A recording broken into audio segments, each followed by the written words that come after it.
Hello everybody, welcome to the fourth and final video in Unit 1, an introduction to machine learning. This video is going to discuss the essential math competencies to machine learning and artificial intelligence research. Going in, it's essential that we have a mathematical background so that we can understand how and why algorithms are structured the way they are. So let's dive right in. The first thing we're going to talk about is multivariate calculus. Calculus is the best math we have to talk about smooth changes. And when it comes to machine learning, this is happening constantly. When we have optimization problems, what we're really trying to do is minimize the error. And we do this by using derivatives and gradients. When we're doing probability measurements, we're going to do integrations to sum up the weights and get our probabilities. So we're using both derivatives and integration in a variety of different settings. But let's go ahead and dive in and see some of those actual examples. So the first would be our optimization via gradient descent. Gradient descent is actually how we train all of these models to optimize their parameters. So here we minimize the objective function, whatever the objective function may be. Typically it's going to be your error. So we're trying to minimize error here, if that would be our objective function, over our model's parameters. Eta here, the Greek symbol, is going to be the learning rate, and it's going to determine the step size of our actual gradient descent. So when we start getting into the parameters that these functions use, such as learning rate, understanding the math behind the algorithms is going to help you optimize the different settings in the most appropriate way. So when you're adjusting learning rate, it helps to understand gradient descent so that you can adjust that value appropriately. And this is essentially just trying to find a local minimum using our error equation to the left. Again, we have the gradient, and the gradient is built up of derivatives, so it's important to know multivariate calculus so that we can do this math. Furthermore, this problem becomes much more difficult when you have a high number of inputs, and theta here, our parameters, are many, because then you're working over high dimensions as well, and it's harder to visualize this conceptually. So you have to have a good background in the math so that you can understand how to do optimization problems. We're also going to use integration to find probability calculations. So in most of these problems, we're going to get probability density functions, and this is essentially just a distribution of the probabilities, and we can find the total probability by integrating over a certain range. Integrating over the entire range is going to give us 100% or 100% chance of that happening. Integrating over a particular range is going to give us a smaller probability. So it's important to know integrals because these probability density functions are often going to be solved via integration. So let's talk about another example of that, and this is in Bayesian inference. So this is a statistical inference in which Bayes' theorem, which we're going to talk about, is used to update the probability for a hypothesis as more evidence or information becomes available. So let's go over this. We have a data set, and we can use Bayes' rule, which we will go into in a later slide in more detail. However, what Bayes' rule often gives you is a posterior distribution, and solving this distribution is known as the inference problem. And as you can see, we have an integration over d theta, and theta here is going to be our parameters. So when you have many parameters, this isn't just a single integral. It can be a double, triple, all the way up to however many parameters we have. And solving this integral can get very difficult because of its high dimensional nature. So Bayesian inference is something that you should understand as well, and solving the integrations on the posterior distribution is going to be one of the main reasons that you need to know multivariate calculus. But this is actually a good segue into the topic that we're going to talk about next, and that is probability theory. So statistics and probability theory is absolutely essential for machine learning and artificial intelligence. We need statistics to deal with uncertain events. That's what we're trying to do in almost every scenario in machine learning. We also need statistics to develop mathematical formulations for probabilities. We saw our posterior distribution in the previous slide. This is going to be a mathematical formulation for probability, and so solving that is going to be based in statistics. We also needed to estimate probabilities from data. All of this, again, is based in statistics and probability theory. But we can probably understand this better if we actually dive into an example. And so we're going to come back with Bayes' rule, and this is really modeling dependence and conditional probability. So this is the assumption that knowing X will tell us something about Y. Or perhaps we could say knowing something about previous data will tell us something about the future. Again, this is what machine learning is based around. So in this scenario, we have the probability of Y given X times the probability of X is going to be equal to the probability of Y and X. And again, that is equal to the probability of X given Y times the probability of Y. And solving that, moving some things around algebraically, is going to give us Bayes' rule. That is, the probability of X given that we know Y is going to be equal to the probability of Y given X times the probability of X divided by the probability of Y.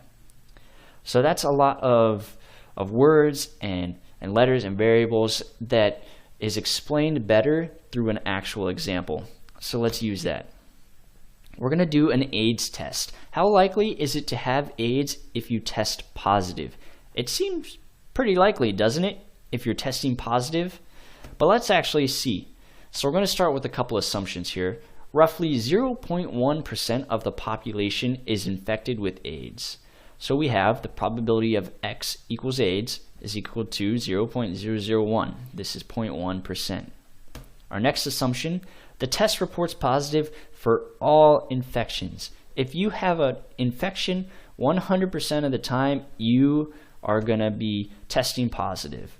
So we have the probability of Y, test positive, given that X, you have AIDS, is equal to 1. Our next assumption, the AIDS test reports positive for 1% of healthy people. So we have some false positives here in this test. 1% of the time it's going to say you have AIDS when you actually don't. So the probability of Y, test positive, given that you are healthy, is equal to 0.01. So let's plug this into Bayes' rule to find the probability of AIDS given that you test positive. This is the probability of X given that Y, you're testing positive on this test. So here's the formula again for Bayes' rule, probability of X given that Y, and plugging in our actual, or solving first, and then we can plug in our actual numbers. We have the probability of Y given X and the probability of X. Those are from above. This X over capital X on the bottom here is just going to be the inverse. So instead of 0.01 or 0.001, we have 0.999. And so this is going to spit out 0.091. There's actually only a 9.1% chance that if you test positive, you actually have AIDS. So Bayes' rule is telling us something here that is probably counterintuitive. And this is why having a strong understanding of probability theory and statistics is essential for machine learning, because oftentimes the outputs and probabilities are going to be counterintuitive. So it's essential to understand that going in. However, let's continue on this example and improve our inference by following up with an additional test. So what we're going to do is perform a follow-up with an independent test. It's independent to the first one, which has the following properties. Second test reports positive for 90% of the infections. So if you have an infection, 90% of the time it's going to catch it. The second test reports positive for 5% of healthy people. So we have a slightly higher false positive rate here for this second test.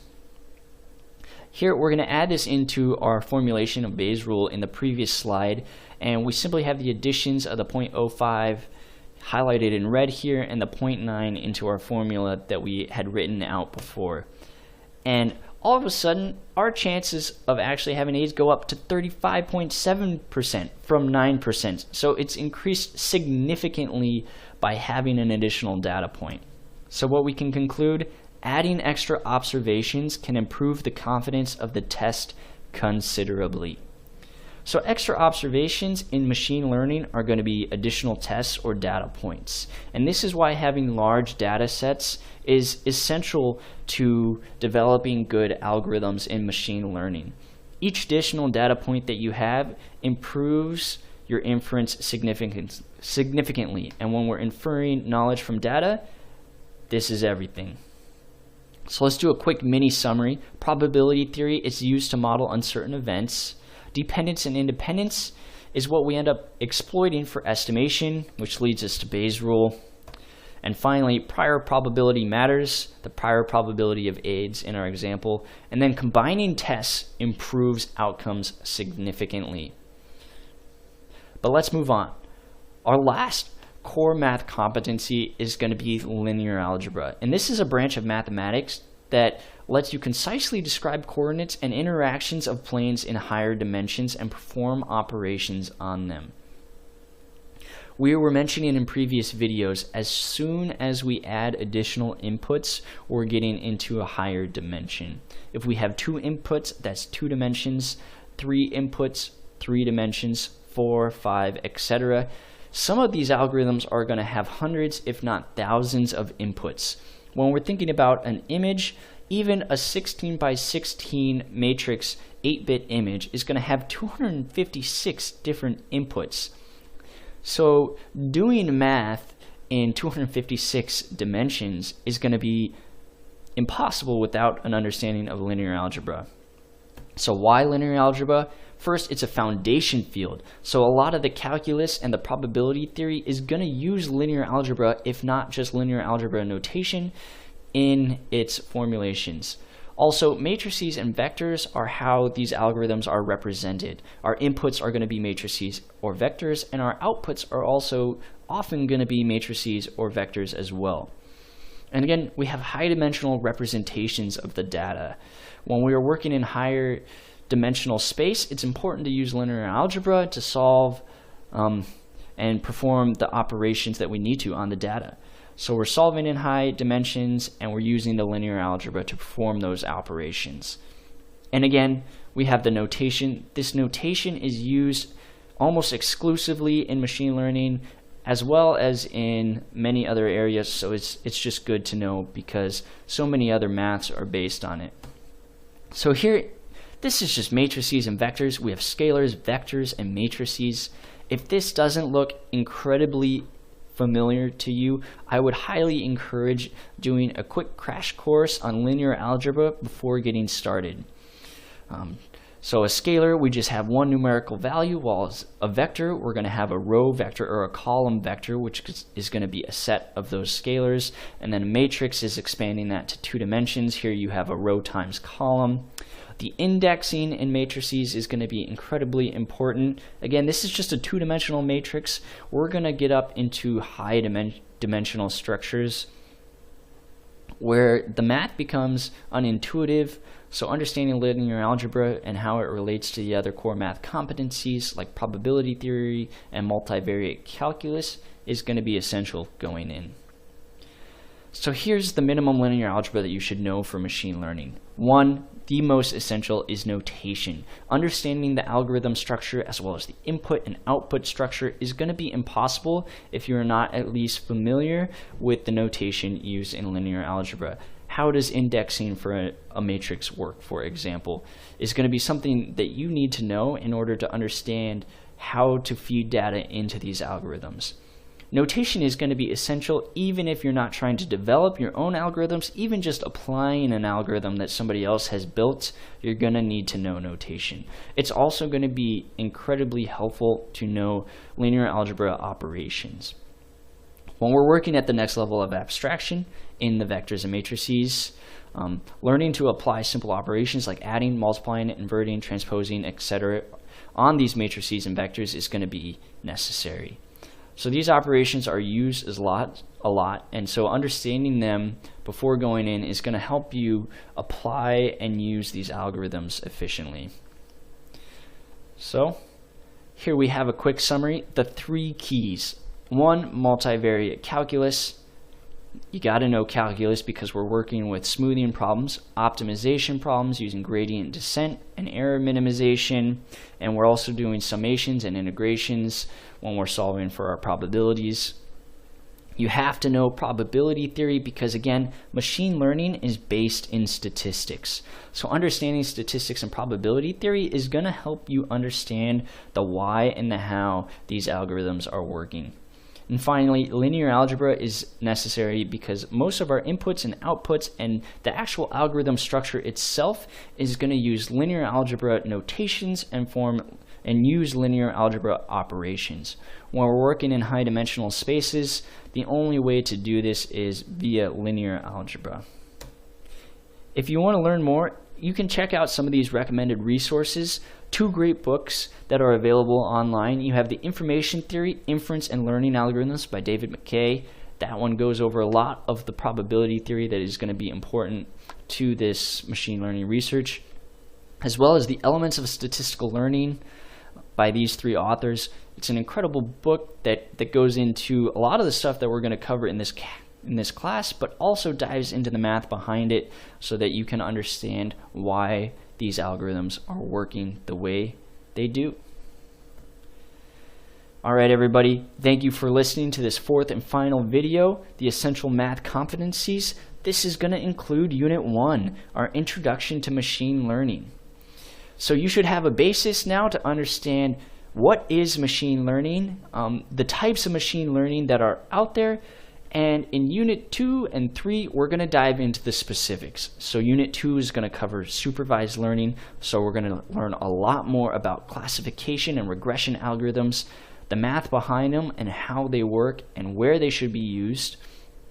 In Unit 3, again, we're going to dive into the unsupervised learning, and this is going to cover clustering, how that works, as well as have a section on reinforcement learning, since it kind of falls under that unsupervised category.